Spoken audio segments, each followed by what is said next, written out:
रानी लक्ष्मीबाई का नाम हमारे देश में बहुत ही गौरव और सम्मान से लिया जाता है। देश की आज़ादी के लिए रानी लक्ष्मीबाई ने अंग्रेजों के खिलाफ युद्ध किया। उन्होंने अपनी अलग सेना बनाई जिसमें महिलाएं शामिल थीं। बचपन से ही उन्हें हमारे देश के वीर सपूतों और वीरांगनाओं के बारे में बताया जाता था, जिन्होंने अपनी आखिरी दम तक देश की आज़ादी के लिए अपना योगदान किया। रानी लक्ष्मीबाई एक वीरांगना थी। बचपन में इन्हें मणिकर्णिका कहते थे। प्यार से इन्हें मनु कहकर पुकारने लगे। रानी लक्ष्मीबाई का जन्म 19 नवंबर 1828 को वाराणसी में हुआ था।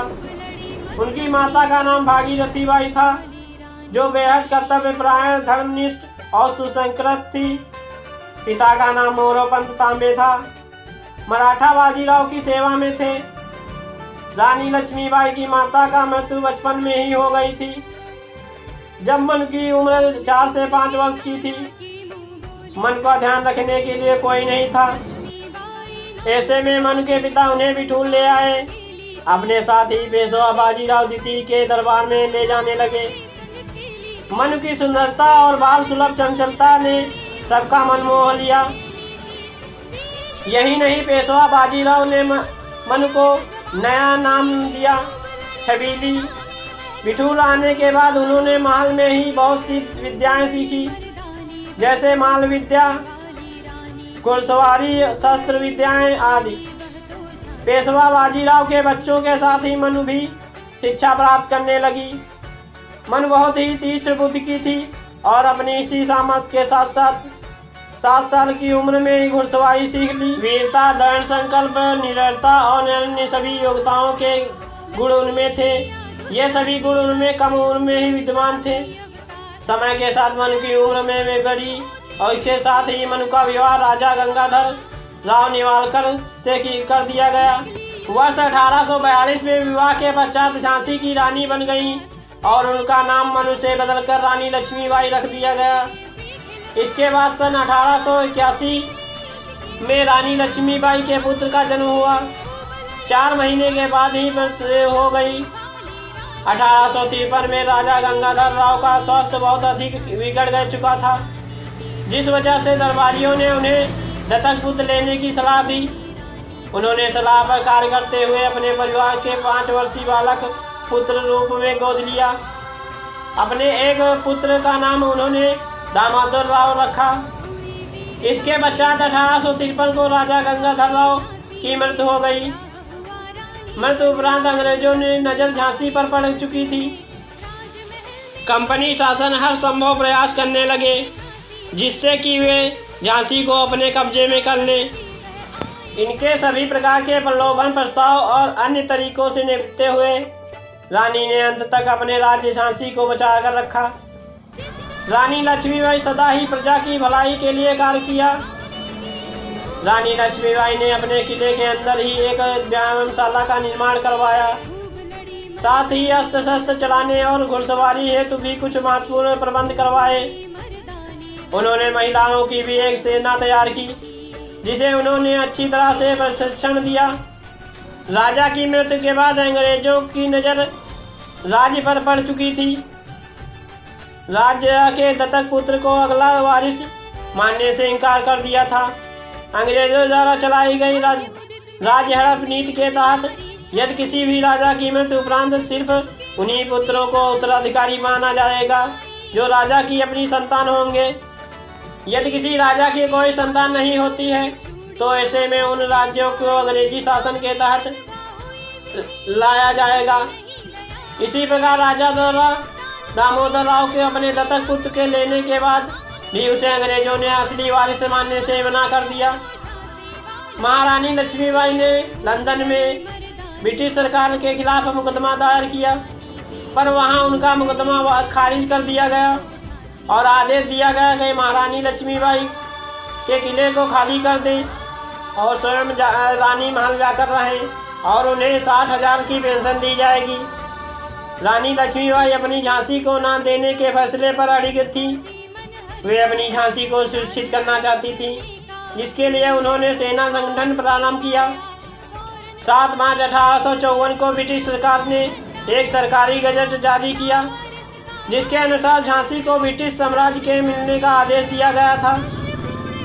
रानी लक्ष्मीबाई को ब्रिटिश अफसर एलिस द्वारा यह आदेश मिलने पर उन्होंने इसे मानने से इनकार कर दिया।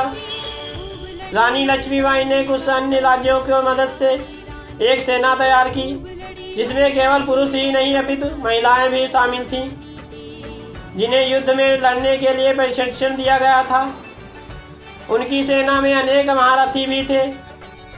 गुलाम खान, दोस्त खान, खुदाबख्श, सुंदर मुंदर, काशीबाई, लाला भाऊ बख्शी, मोतीबाई, दीवान रघुनाथ सिंह, दीवान जवाहर सिंह। उनकी सेना में लगभग 14,000 सैनिक थे। 10 मई 1857 को मेरठ में भारतीय विद्रोह प्रारंभ हुआ। बंदूकों को नई गोलियां थी, उस पर सुअर और गौमांस की परत चढ़ी थी। इससे हिंदुओं की धार्मिक भावनाओं पर ठेस लगी थी। इस कारण यह विद्रोह देश भर में फैल गया था। झांसी को रानी लक्ष्मीबाई के अधीन छोड़ने का निर्णय लिया गया। इस दौरान सितंबर-अक्टूबर 1857 में रानी लक्ष्मीबाई को अपने पड़ोसी देश ओरछा और दतिया के राजाओं के साथ युद्ध करना पड़ा, क्योंकि उन्होंने झांसी पर चढ़ाई कर दी थी। मार्च 1858 में अंग्रेजों ने सर रोज के नेतृत्व में झांसी पर हमला कर दिया और तब झांसी की ओर से तात्या टोपे के नेतृत्व में 20,000 सैनिकों के साथ यह लड़ाई लड़ी गई, जो लगभग 2 सप्ताह तक चली। अंग्रेजी सेना किले को दीवारों को तोड़ने में सफल रही और नगर पर कब्जा कर लिया। इस समय अंग्रेज सरकार झांसी के हथियाने में कामयाब रही। अंग्रेजी सैनिकों को लूटपाट भी शुरू कर दी। फिर भी रानी लक्ष्मीबाई अपने पुत्र को बचाने में सफल रही।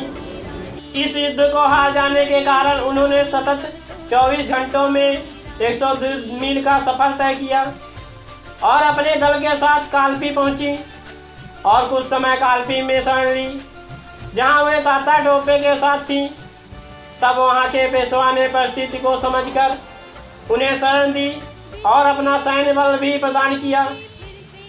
22 मई 1858 को सर रोज ने कालपी पर आक्रमण कर दिया। तब रानी लक्ष्मीबाई ने वीरता और रणनीति पूर्वक उन्हें परास्त किया और अंग्रेजों के पीछे हटना पड़ा। कुछ समय बाद सर राज ने कालपी पर फिर से हमला किया। इस बार रानी को हार का सामना करना पड़ा।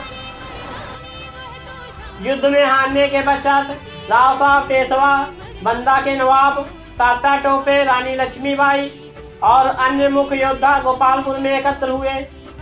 रानी ने ग्वालियर पर अधिकार प्राप्त करने का सुझाव किया ताकि वे अपने लक्ष्य में सफल हो सके।